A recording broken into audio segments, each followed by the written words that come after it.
저는 그날을 평생 잊을 수 없습니다. 김만복 할아버지의 장례식 날이었죠. 할아버지는 우리 마을에서 가장 외로운 분이었습니다. 자식도 없고 가족도 없이 혼자 사시면서 그 큰 집에서 쓸쓸히 지내셨거든요. 마을 사람들이 가끔 안부를 묻긴 했지만 워낙 말씀이 없으신 분이라 속마음은 아무도 모르고 지냈습니다. 그런 할아버지가 심장마비로 갑자기 돌아가셨을 때 마을 전체가 조용해졌습니다. 장례는 마을에서 치러드리기로 했죠. 혈육이 없으니 우리가 가족이 되어드리는 게 맞다고 생각했거든요. 그런데 연결식이 한창 진행되던 중이었습니다. 갑자기 마을 입구 쪽에서 검은 정장을 입은 남자가 나타났습니다. 30대 후반 정도 되어 보이는 키 큰 남자였는데 뭔가 분위기가 남달랐어요. 그 남자는 조문객들 사이를 헤치고 관 앞으로 다가왔습니다. 그리고는 무릎을 꿇더니 큰 절을 올렸죠. 마을 사람들은 모두 궁금한 눈으로 바라봤습니다. 누구인지 아는 사람이 아무도 없었거든요. 이장님이 먼저 다가가서 물었습니다. 실례지만 고인과 어떤 관계신지요? 그 남자는 고개를 들며 대답했습니다. 그 말을 듣는 순간 장례식장이 완전히 조용해졌어요. 저는 김만복의 아들입니다. 무슨 소리냐는 웅성거림이 여기저기서 들렸습니다. 할아버지한테 자식이 있다는 얘기는 들어본 적이 없었거든요. 그런데 이상한 건 그 남자의 얼굴이었습니다. 자세히 보니 할아버지와 닮은 구석이 있었어요. 특히 눈매와 코끝이 비슷했습니다. 그리고 말하는 투나 서 있는 자세도 어딘지 할아버지를 닮아 있었죠. 마을 할머니 한 분이 작은 목소리로 중얼거렸습니다.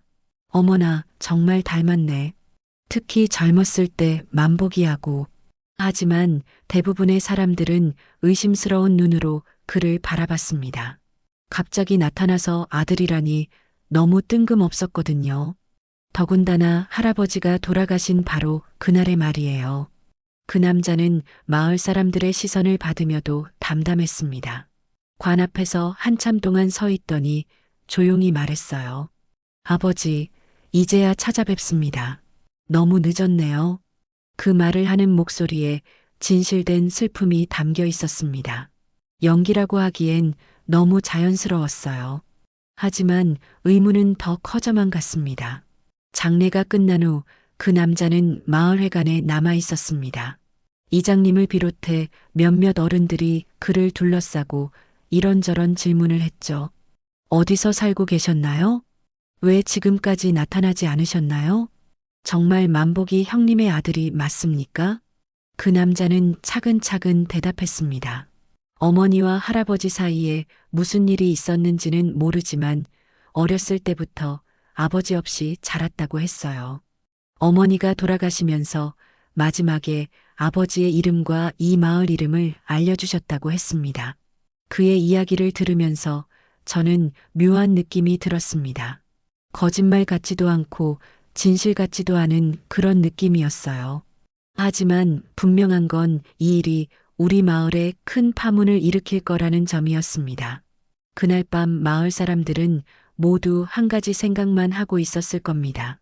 과연 그가 진짜 김만복 할아버지의 아들일까? 아니면 뭔가 다른 목적이 있어서 나타난 걸까?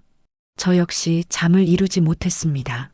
마음 한구석에서 불안감이 계속 자라나고 있었거든요. 뭔가 큰일이 벌어질 것만 같은 예감이 들었습니다.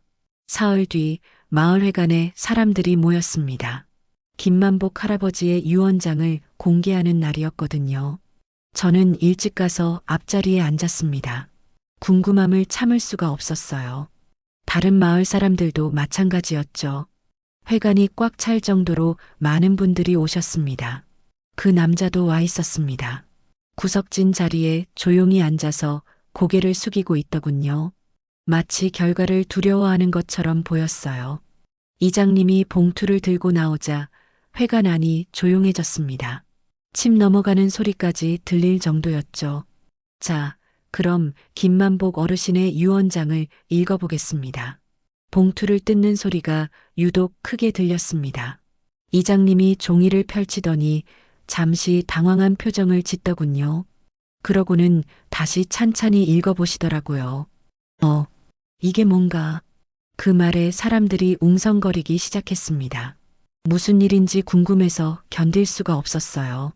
이장님이 목청을 가다듬고 읽기 시작했습니다.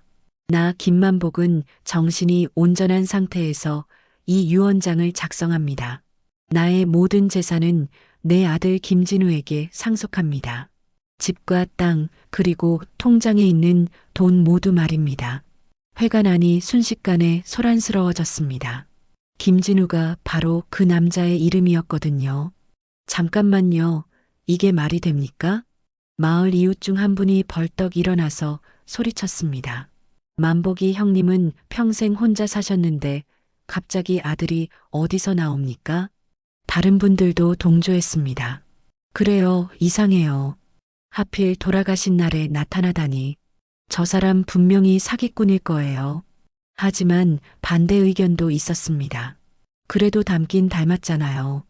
유언장도 만복이 형님 필적이 맞는 것 같은데요. 마을이 두 쪽으로 나뉘어 버렸습니다. 믿는 쪽과 의심하는 쪽으로 말이죠. 저는 김진우라는 남자를 유심히 봤습니다. 사람들이 자신을 두고 이런저런 말을 해도 별로 동요하는 기색이 없었어요. 오히려 차분하게 앉아 있더군요. 이장님이 손을 들어 정적을 만들었습니다. 일단 진정들 하세요. 유언장은 분명히 만복이 형님이 직접 쓰신 게 맞습니다. 필적을 봐도 그렇고 도장도 평소 쓰시던 거예요. 그럼 진짜 아들이란 말입니까? 그건 모르겠어요.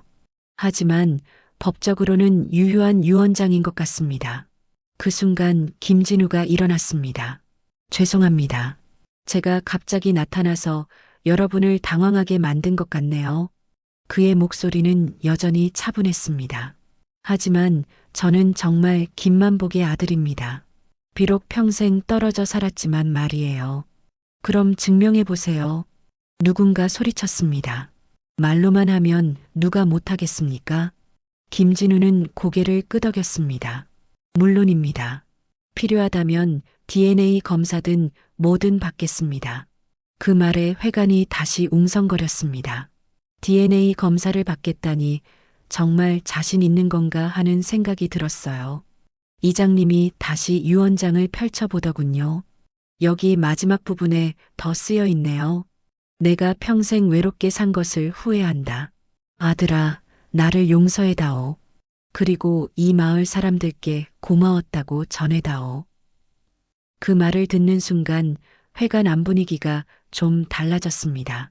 할아버지의 마지막 심정이 전해져 오는 것 같았거든요. 저는 문득 의문이 들었습니다. 만약 김진우가 진짜 아들이라면 할아버지는 왜 평생 그 사실을 숨기고 사셨을까? 그리고 왜 임종 직전에야 유언장에 그 이름을 적으셨을까? 뭔가 숨겨진 이야기가 있을 것만 같았습니다. 그리고 그 이야기가 밝혀져야만 진실을 알 수 있을 거라는 생각이 들었어요. 회관을 나서면서 저는 김진우를 다시 한번 봤습니다. 그는 여전히 침착한 표정으로 사람들의 시선을 받고 있었어요. 하지만 그 침착함 뒤에 뭔가 숨겨진 감정이 있는 것 같았습니다. 과연 그가 진짜 김만복 할아버지의 아들일까? 아니면 정교한 사기극일까? 답을 찾기까지는 시간이 더 필요할 것 같았습니다. 다음 날 저는 마을 할머니들과 이야기를 나누고 있었습니다. 김진우 사건 때문에 온 동네가 시끄러웠거든요. 그때 김순자 할머니가 의미심장한 말씀을 하셨어요. 있잖아. 나 생각해보니 만복이가 젊었을 때 여자 있었던 것 같아. 다른 할머니들이 귀를 쫑긋 세웠습니다. 누구요? 기억 안 나니? 박영이라고. 저 아래 동네에서 온 처녀였는데 저는 처음 듣는 이름이었지만 할머니들은 서로 눈을 마주치며 고개를 끄덕이셨어요. 아, 맞다. 그 예쁜 처녀 말이지. 그런데 그 처녀가 갑자기 사라지지 않았나? 김순자 할머니가 더 자세히 말씀해 주셨습니다. 그때가 언제였더라? 한 30년도 더 됐나? 만복이가 20대 후반쯤이었을 거야. 계산해보니 김진우의 나이와 비슷했습니다. 만약 그때 박영이라는 여자와 만복 할아버지 사이에 무슨 일이 있었다면, 할머니, 그 박영이라는 분이 어떻게 사라지신 거예요? 글쎄다. 하루아침에 짐 싸고 떠나버렸어. 만복이는 그 뒤로 완전히 사람이 변했지. 다른 할머니가 덧붙였습니다. 맞아. 그 전까지는 밝고 활발한 청년이었는데 그 뒤로는 말수가 확 줄어들었어. 그리고 여자들하고는 아예 말도 안 했지. 저는 점점 호기심이 생겼습니다. 혹시 그 박영이라는 분이 김진우의 어머니일까요? 할머니들, 그 박영애 씨가 떠날 때 혹시 임신한 상태는 아니었을까요? 김순자 할머니가 턱을 만지며 생각하더니 말씀하셨어요. 글쎄, 그럴 수도 있겠네. 그때 그 처녀가 좀 이상했거든. 자주 토하고 그랬어. 그리고 배도 좀 나온 것 같고. 아이고, 그럼 정말 그 애가 만복이 아들일 수도 있겠네. 할머니들이 웅성거리기 시작했습니다. 저도 머릿속이 복잡해졌어요. 만약 정말 그렇다면 김만복 할아버지는 왜 박영애 씨와 헤어지셨을까? 그리고 왜 아들을 찾지 않으셨을까? 그때 이웃집 할머니가 조용히 말씀하셨습니다. 나는 그때 뭔가 사고가 있었던 것 같아. 사고요? 만복이가 그 처녀 임신시키고 도망친 게 아니라 다른 이유가 있었을 거야. 워낙 책임감 강한 아이였거든. 저는 더 자세한 얘기를 들으려고 했지만 할머니들도 정확한 건 모르셨어요. 그냥 그 무렵 만복 할아버지가 많이 힘들어했다는 것만 기억하고 계셨죠. 저녁에 집에 돌아와서 곰곰 생각해 봤습니다. 만약 김진우가 정말 할아버지의 아들이라면 그는 왜 지금까지 아버지를 찾지 않았을까? 어머니가 돌아가신 후에야 찾아왔다는 게 이상했어요. 혹시 박영애 씨가 만복 할아버지를 원망하고 있었던 건 아닐까? 그래서 아들에게 아버지 얘기를 하지 않았던 건 아닐까? 다음 날 저는 김진우를 직접 만나보기로 했습니다. 그가 마을 여관에 머물고 있다는 얘기를 들었거든요. 여관에 가보니 그는 마당에서 담배를 피우고 있었습니다. 가까이 가서 보니 정말 할아버지와 닮은 구석이 많았어요. 안녕하세요. 김진우가 고개를 들며 저를 봤습니다. 아, 안녕하세요. 장례식 때 보셨죠? 네, 그런데 실례지만 여쭤볼 게 있어서요. 뭐든 물어보세요. 저는 조심스럽게 물었습니다. 어머니 성함이 박영애 씨인가요? 그 순간 김진우의 표정이 변했습니다. 깜짝 놀란 듯한 얼굴이었어요. 어떻게 그걸 아세요? 마을 할머니들이 기억하고 계시더라고요. 김진우는 한참 동안 말이 없었습니다. 그러더니 천천히 고개를 끄덕였어요. 맞습니다. 제 어머니 이름이 박영희입니다. 그 말을 듣는 순간 저는 확신했습니다. 이 남자가 진짜 김만복 할아버지의 아들일 가능성이 높다는 것을 말이에요. 하지만 여전히 의문은 남아 있었습니다. 도대체 30년 전에 무슨 일이 있었던 걸까요? 일주일이 지났는데도 마을의 소란은 가라앉지 않았습니다. 김진우는 여전히 여관에 머물면서 DNA 검사 결과를 기다리고 있었어요. 그런데 그날 오후 뜻밖의 일이 벌어졌습니다. 이장님 댁에 갔다가 우연히 이상한 광경을 목격한 거예요. 이장님이 서랍에서 뭔가를 꺼내서 태우려고 하고 계셨습니다. 이장님, 뭘 하고 계세요? 이장님이 깜짝 놀라며 그 종이를 뒤로 감추셨어요. 아, 아무것도 아니야. 그냥 옛날 서류 정리하는 중이었어. 하지만 표정이 너무 어색했습니다. 분명 뭔가 숨기고 계시는 게 틀림없었어요. 혹시 만복 할아버지와 관련된 거예요? 아니야, 전혀 관계없어. 하지만 이장님의 손이 떨리고 있었습니다. 저는 용기를 내서 말했어요. 이장님, 지금 이 상황에서 뭔가 숨기시면 안 되죠. 김진우 씨와 관련된 거라면 알려주세요. 이장님은 한참을 고민하시더니 한숨을 크게 쉬셨습니다. 사실은 만복이가 돌아가기 전에 나한테 편지를 맡겼어. 편지요? 응, 만약 누군가 자기 아들이라고 주장하는 사람이 나타나면 그때 주라고 했어. 저는 깜짝 놀랐습니다. 할아버지가 이미 이런 상황을 예상하고 계셨다는 뜻이었거든요. 그럼 왜 안 주셨어요? 그게 편지 내용이 좀 복잡해서 이장님이 주저주저하며 편지를 꺼내 보여주셨습니다. 할아버지의 손글씨로 쓰여진 편지였어요. 편지를 읽는 순간 저는 충격을 받았습니다. 진우야, 이 편지를 읽고 있다면 아마 내가 죽은 후일 게다. 너를 찾아와줘서 고맙다. 하지만 미안한 얘기를 해야겠다. 너는 내 핏줄이 아니다. 그 다음 문장을 읽고 더욱 놀랐어요.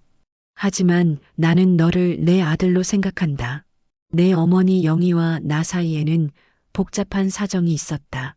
언젠가는 말해야 할 때가 올 거라고 생각했지만 차마 용기가 나지 않았다.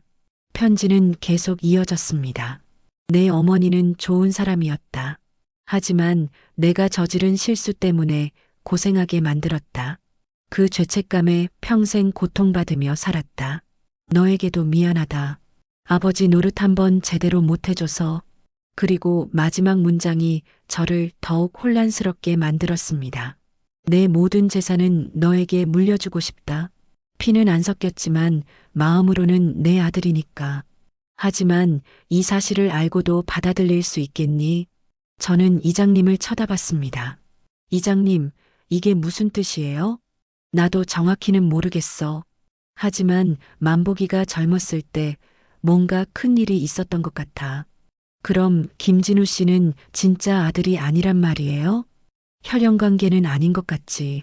하지만 만복이는 그를 아들로 여기고 있었어.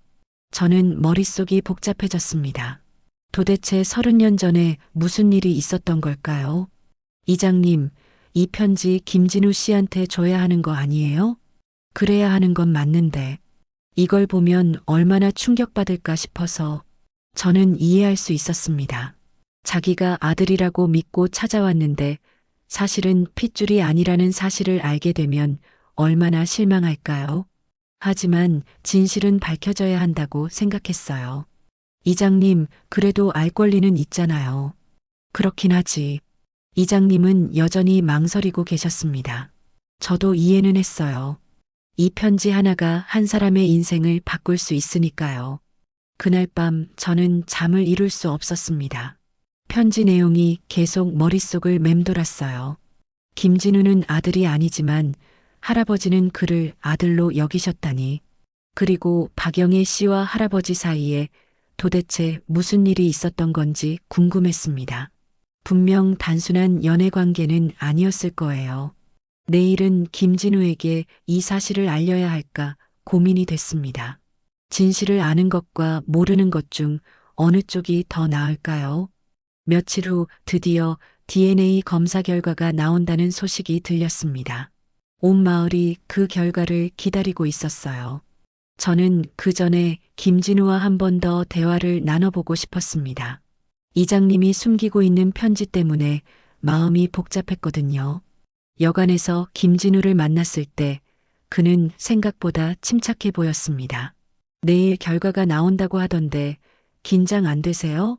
사실 좀 떨리긴 해요. 하지만 어떤 결과든 받아들일 준비는 돼 있습니다.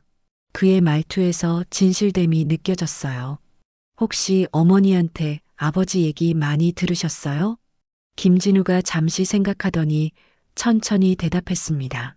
어머니는 아버지 얘기를 잘 안 하셨어요. 물어보면 항상 나중에 말해주겠다고 하시면서 피하셨죠. 그럼 아버지가 누군지 어떻게 아셨어요? 어머니가 돌아가시기 직전에 마지막으로 알려주셨어요. 김만복이라는 이름과 이 마을 이름을 말이죠. 저는 더 자세한 이야기를 들어보고 싶었습니다. 어머니가 마지막에 다른 말씀은 안 하셨나요? 김진우의 표정이 어두워졌습니다. 미안하다고 하시더라고요. 아버지한테도 미안하고 나한테도 미안하다고. 무슨 뜻인지는 끝까지 말씀 안 해주시고 돌아가셨어요. 그 말을 들으니 마음이 아팠습니다. 박영애 씨도 평생 무거운 짐을 지고 사셨던 것 같았어요. 그래서 아버지를 찾아오신 거군요. 네, 어머니가 그렇게 미안해 하시는데 뭔가 해결해야 할 일이 있는 것 같았어요. 그리고 저도 아버지가 어떤 분인지 알고 싶었고요. 김진우의 얘기를 들으면서 저는 점점 확신이 섰습니다. 이 사람은 진심으로 아버지를 찾아온 거라는 것을 말이에요. 다음 날 오전 마을회관에 사람들이 모였습니다. DNA 검사 결과 발표 날이었거든요. 김진우는 평소보다 일찍 와서 앞자리에 앉아 있었습니다. 표정은 차분했지만 손을 계속 주무르는 걸 보니 긴장하고 있는 게 분명했어요. 이장님이 봉투를 들고 나왔습니다. 회관 안이 조용해졌죠. 검사 결과가 나왔습니다. 모두가 숨을 죽이고 기다렸습니다.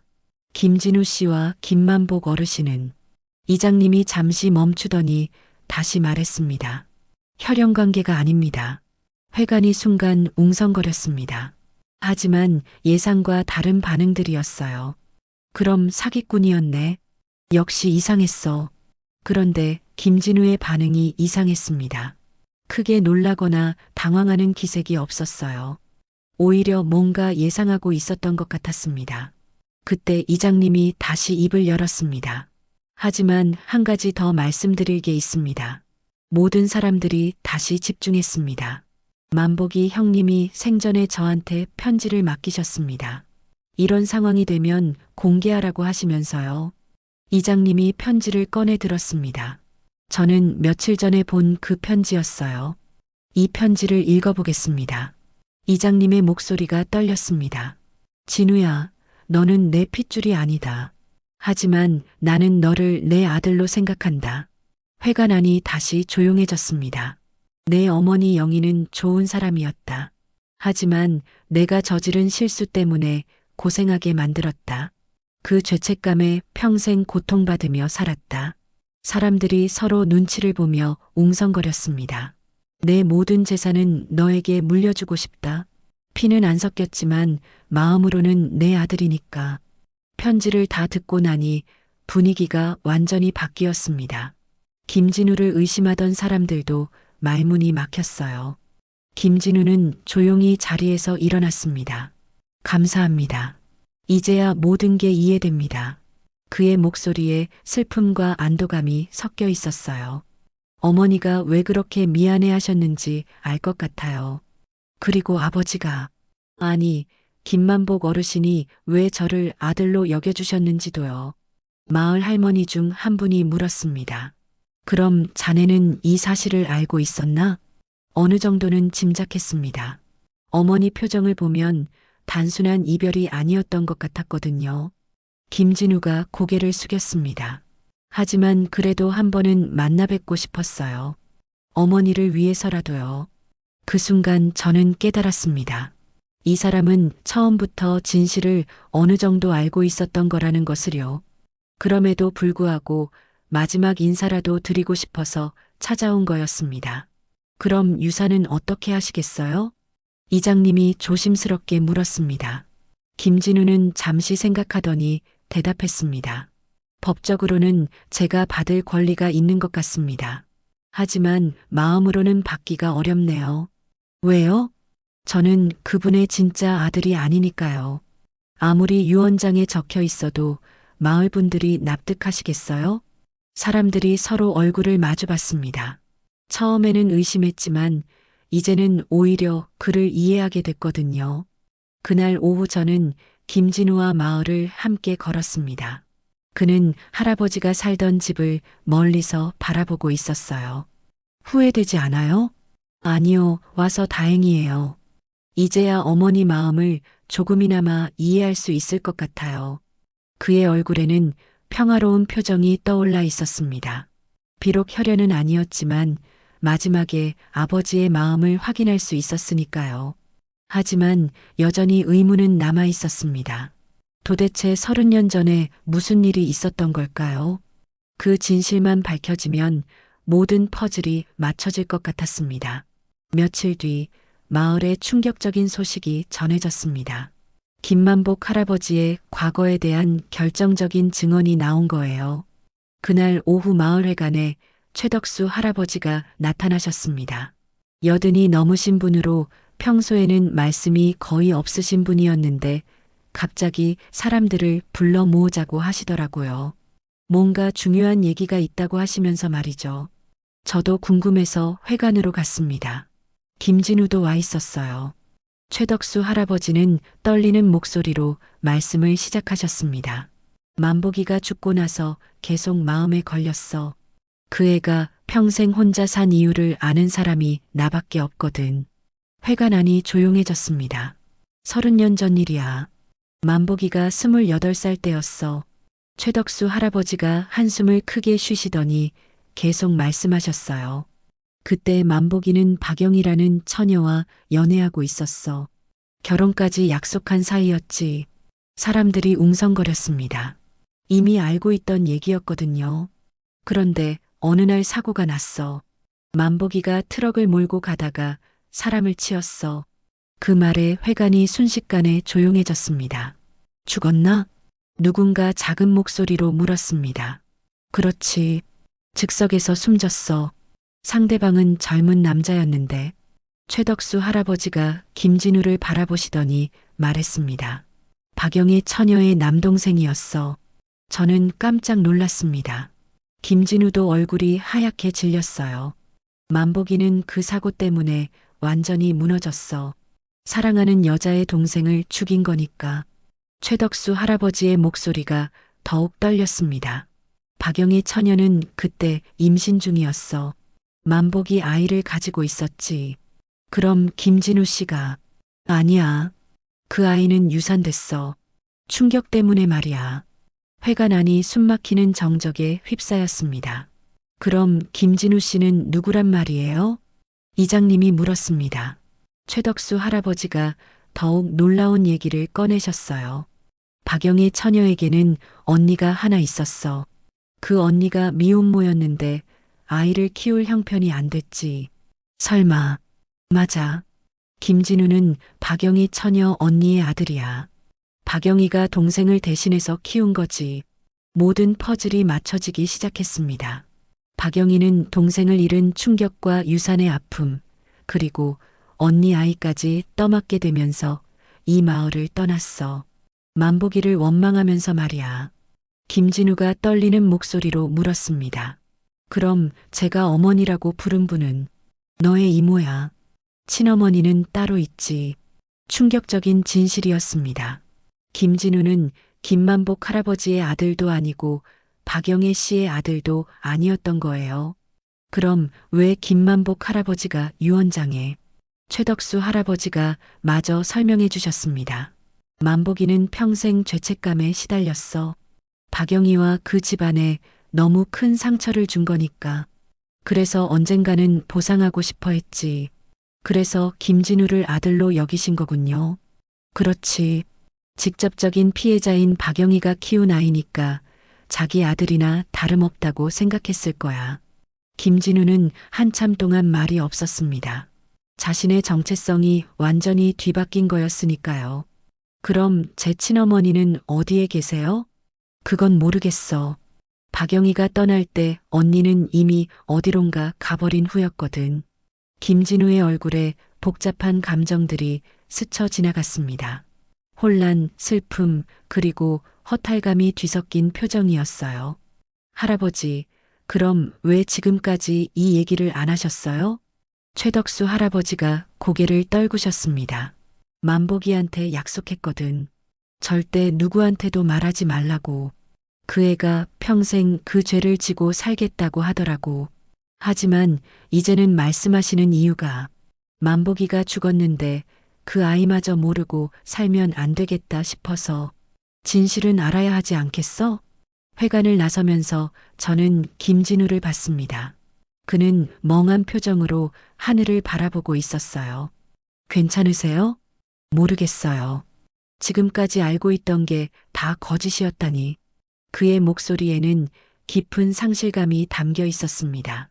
어머니라고 믿었던 분도 이모였고 아버지라고 찾아온 분과도 직접적인 관계가 없었으니까요. 하지만 한편으로는 김만복 할아버지의 마음도 이해할 수 있었습니다. 평생 죄책감에 시달리면서도 마지막에는 그 죄를 조금이나마 갚고 싶어 하셨던 거니까요. 최덕수 할아버지의 폭로 이후 마을 분위기가 완전히 바뀌었습니다. 김진우를 보는 시선들이 달라졌어요. 의심에서 동정으로 변한 거죠. 며칠 뒤 저는 김진우를 다시 만났습니다. 그는 여전히 여관에 머물고 있었는데 많이 말라 보였어요. 많이 충격받으셨죠? 처음엔 그랬는데 이제는 좀 정리가 됐어요. 김진우의 목소리는 전보다 차분했습니다. 사실 어릴 때부터 뭔가 이상하다고 생각했어요. 어머니, 아니, 이모가 저를 보는 눈빛이 복잡했거든요. 어떻게요? 사랑스럽기도 하고 미안해하기도 하고 그런데 가끔은 원망스러운 표정도 지으셨어요. 저는 박영애 씨의 심정을 조금이나마 이해할 수 있었습니다. 사랑하는 사람의 아이를 잃고 동생마저 잃은 상황에서 언니의 아이를 키워야 했으니까요. 그래도 정성껏 키워주셨잖아요. 맞아요. 친어머니보다 더 잘해주셨죠. 그래서 더 미안해요. 그때 이장님이 나타났습니다. 손에 뭔가를 들고 계셨어요. 진우야, 너한테 줄 게 하나 더 있어. 뭔가요? 만복이가 따로 보관하고 있던 상자야. 혹시 너 같은 아이가 나타나면 주라고 했거든. 상자를 열어보니 오래된 사진들과 편지가 들어 있었습니다. 그리고 작은 금반지 하나도 있었어요. 사진들을 보니 젊은 시절의 김만복 할아버지와 박영애 씨가 함께 찍은 것들이었습니다. 정말 행복해 보였어요. 편지는 박영애 씨가 할아버지에게 쓴 것이었습니다. 김진우가 떨리는 손으로 편지를 읽었어요. 만보가 미안해. 너를 원망하고 싶지 않은데 자꾸 동생 생각이 나. 우리 아이도 보고 싶고 시간이 지나면 나아질까?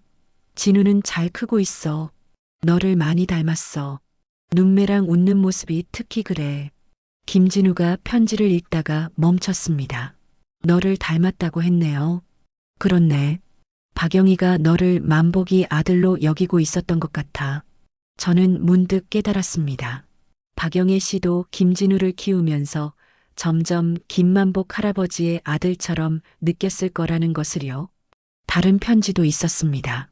진우가 벌써 10살이 됐어. 학교에서 아버지가 누구냐고 물어본다고 하네. 뭐라고 대답해야 할지 모르겠어. 내 이름을 말해줘도 될까? 그 다음 편지들을 보니 박영애 씨의 마음 변화가 느껴졌습니다. 진우를 보면 너가 보여. 성격도 닮고 말투도 닮고 혈연이 아닌데도 이렇게 닮을 수 있나 봐. 아니면 내가 그렇게 키웠나?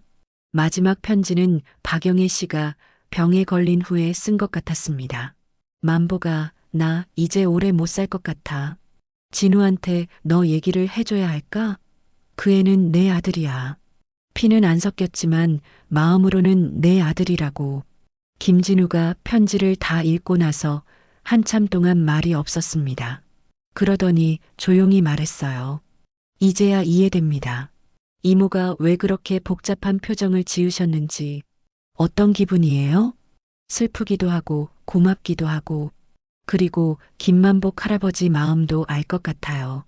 김진우가 금반지를 들여다봤습니다. 이건 뭘까요? 이장님이 설명해 주셨습니다. 만복이가 박영희한테 준 약혼 반지야. 박영희가 떠나면서 돌려준 걸 그대로 간직하고 있었지. 김진우는 반지를 한참 바라보더니 조심스럽게 상자에 다시 넣었습니다. 이 모든 걸 받을 자격이 있을까요? 물론이지. 만복이가 너를 아들로 여겼으니까. 그날 오후 김진우는 김만복 할아버지의 무덤을 찾았습니다. 저도 함께 갔어요. 무덤 앞에서 김진우는 오랫동안 서 있었습니다. 그러더니 조용히 말했어요. 할아버지, 이제 모든 걸 알겠어요. 평생 얼마나 힘드셨을까요?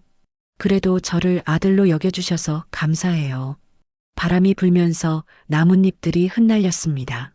마치 할아버지가 대답하시는 것 같았어요. 김진우는 무덤에 꽃을 놓고 깊게 절했습니다. 그 모습을 보니 정말 아들 같았어요. 피는 섞이지 않았지만 마음만은 진짜 아들이었습니다. 이제 마지막 결정만 남았습니다. 유산을 어떻게 할 것인가 하는 문제였어요.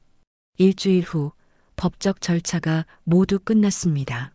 유언장이 유효하다고 판정됐고 김진우가 정식 상속자로 인정받았어요. 그날 오후 마을회관에 사람들이 모였습니다. 김진우가 마지막 인사를 하고 떠난다고 했거든요. 김진우는 단정한 옷차림으로 나타났습니다. 표정이 많이 편안해 보였어요. 마을 분들께 말씀드릴 게 있어서 부탁드렸습니다. 모든 사람들이 조용히 그의 말을 기다렸습니다.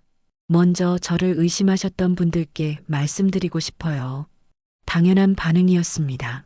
저라도 그랬을 거예요. 김진우가 고개를 숙여 인사했습니다. 그리고 저를 이해해 주신 분들께도 감사드려요. 덕분에 마음의 짐을 많이 덜 수 있었습니다. 이장님이 물었습니다. 그래서 어떻게 하기로 했나? 김진우가 잠시 멈추더니 말했습니다. 김만복 할아버지의 모든 재산을 이 마을에 기부하기로 했습니다. 회관이 순간 웅성거렸습니다. 왜요? 당신 것인데. 법적으로는 제 것이 맞습니다. 하지만 마음으로는 받을 수가 없어요. 김진우의 목소리에 확신이 담겨 있었습니다. 저는 김만복 할아버지의 진짜 아들이 아닙니다. 그분이 평생 사랑했던 박영희 이모의 친아들도 아니죠. 하지만 할아버지가 너를 아들로 여겼잖아. 맞아요. 그 마음은 평생 잊지 않을 거예요. 하지만 그 마음에 보답하는 건 재산을 받는 게 아니라 다른 방법이어야 한다고 생각해요. 김진우가 더 자세히 설명했습니다. 할아버지는 평생 죄책감에 시달리셨어요. 이 마을 분들이 외로운 할아버지를 돌봐주셨죠. 그러니 재산도 이 마을을 위해 쓰이는 게 맞다고 생각합니다. 사람들이 감동한 표정으로 그를 바라봤습니다. 그리고 저에게는 이미 충분히 받은 게 있어요. 뭐요? 아버지의 마음을 알게 된 거요. 그리고 이모가 왜 그렇게 저를 사랑해 주셨는지도 이해하게 됐고요. 김진우의 눈에 눈물이 고였습니다. 제가 받은 사랑은 돈으로 따질 수 없어요. 그 사랑만으로도 평생 살아갈 힘이 생겼습니다. 이장님이 감사 인사를 했습니다. 진우야, 정말 고맙다. 마을을 위해 써달라니. 할아버지도 그러셨을 거예요. 저 대신 마을에 뭔가 도움이 되는 일을 하라고 하실 것 같아요. 김진우가 마지막으로 말했습니다. 가끔 할아버지 성묘하러 올게요. 그때 마을 분들과 안부 인사 나누고 싶어요. 언제든 와라. 여기는 너의 고향이나 마찬가지야. 김진우는 그날 오후 마을을 떠났습니다. 많은 사람들이 배웅 나왔어요. 떠나기 전에 그는 김만복 할아버지 무덤을 한 번 더 찾았습니다. 할아버지, 이제 정말 갑니다. 저를 아들로 여겨주셔서 감사했어요. 평생 그 마음 잊지 않을게요. 무덤 앞에는 새로운 비석이 세워져 있었습니다. 마을에서 정성스럽게 만든 것이었어요. 비석에는 이렇게 적혀 있었습니다. 김만복가, 평생 타인을 위해 살다 간 분. 그리고 작은 글씨로 이런 문구도 있었어요. 아들아, 살아라. 나처럼 외롭게 살지 말고. 이건 할아버지가 김진우에게 남긴 마지막 메시지였습니다. 김진우는 무덤 앞에서 한참을 서 있다가 깊은 절을 올렸습니다. 그리고 조용히 돌아서서 걸어갔어요. 저는 그의 뒷모습을 보면서 생각했습니다. 혈연이 전부가 아니구나. 마음으로 나누는 가족애가 더 소중할 수도 있겠구나.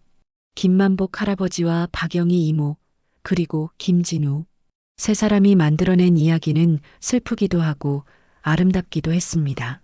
진정한 가족이란 무엇인가에 대해 다시 생각해 보게 되는 하루였어요. 몇 달 후, 김진우가 기부한 돈으로 마을에 작은 도서관이 생겼습니다. 이름은 만복 도서관이었어요. 김만복 할아버지를 기리는 뜻에서 지은 이름이었죠. 도서관 한쪽 벽에는 작은 사진이 걸려 있습니다. 젊은 시절 김만복 할아버지와 박영희 이모가 함께 웃고 있는 사진이에요. 그 옆에는 이런 문구가 적혀 있습니다. 사랑은 피보다 진하다. 김진우는 약속대로 가끔 마을을 찾아옵니다. 할아버지 성묘를 하고 도서관도 둘러보죠. 그때마다 마을 사람들은 반갑게 맞아줍니다. 지난번에 왔을 때 김진우가 말했습니다. 할아버지 덕분에 제 인생이 바뀌었어요. 이제는 진짜 가족이 무엇인지 알 것 같아요. 그는 요즘 작은 회사를 운영하면서 혼자 사는 노인분들을 돕는 일을 하고 있다고 했어요. 할아버지의 마음을 이어받은 거죠. 언젠가는 저도 누군가의 진짜 가족이 되고 싶어요. 피로 연결된 게 아니라 마음으로 연결된 가족 말이에요. 김진우의 얘기를 들으면서 저는 감동했습니다. 그는 정말 김만복 할아버지의 아들이 맞았어요. 피는 안 섞였지만 마음만은 진짜 아들이었습니다. 김만복 할아버지도 하늘에서 흐뭇하게 보고 계실 거라는 생각이 들었어요. 자신이 아들로 여긴 김진우가 그 사랑을 이어받아 더 많은 사람들에게 나누고 있으니까요. 이 이야기는 제게 많은 것을 생각하게 해줬습니다. 가족이란 무엇인가, 사랑이란 무엇인가, 그리고 용서란 무엇인가에 대해서 말이에요. 때로는 혈연보다 마음이 더 끈끈한 유대를 만들기도 합니다. 김만복 할아버지와 김진우처럼요. 박영희 이모와 김진우처럼요. 그리고 진정한 사랑은 소유하는 것이 아니라 보내주는 것이라는 걸 배웠습니다. 김진우가 유산을 포기한 것처럼 말이에요. 마을 도서관에는 오늘도 많은 사람들이 찾아옵니다. 아이들도 오고 어른들도 와요. 그들은 책을 읽으면서 김만복 할아버지의 따뜻한 마음을 느끼고 있을 거예요. 벽에 걸린 사진 속 할아버지와 이모는 여전히 행복하게 웃고 있습니다. 그 웃음이 마을 전체를 따뜻하게 감싸고 있는 것 같아요. 이제 김만복 할아버지는 더 이상 외롭지 않습니다. 그의 사랑이 마을 곳곳에 스며들어 있으니까요. 그리고 김진우라는 아들이 그 사랑을 계속 이어가고 있으니까요. 진정한 상속이란 재산이 아니라 마음을 물려주는 것이 아닐까요? 김만복 할아버지는 가장 소중한 유산을 김진우에게 남겨주셨습니다. 바로 사랑하는 마음을 말이에요. 그리고 그 마음은 이제 더 많은 사람들에게 전해지고 있습니다.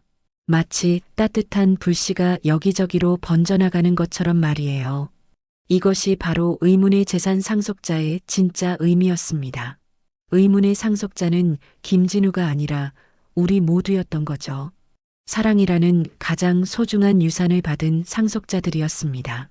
이런 내용들이 공감과 재미가 있었다면 구독 버튼을 눌러주세요. 좋아요와 댓글도 큰 힘이 됩니다. 여러분의 경험과 생각을 댓글로 나눠주시면 서로에게 위로가 될 것입니다. 다음 영상에서도 더 유익한 내용으로 찾아뵙겠습니다. 모든 분들이 평안하시길 기원합니다.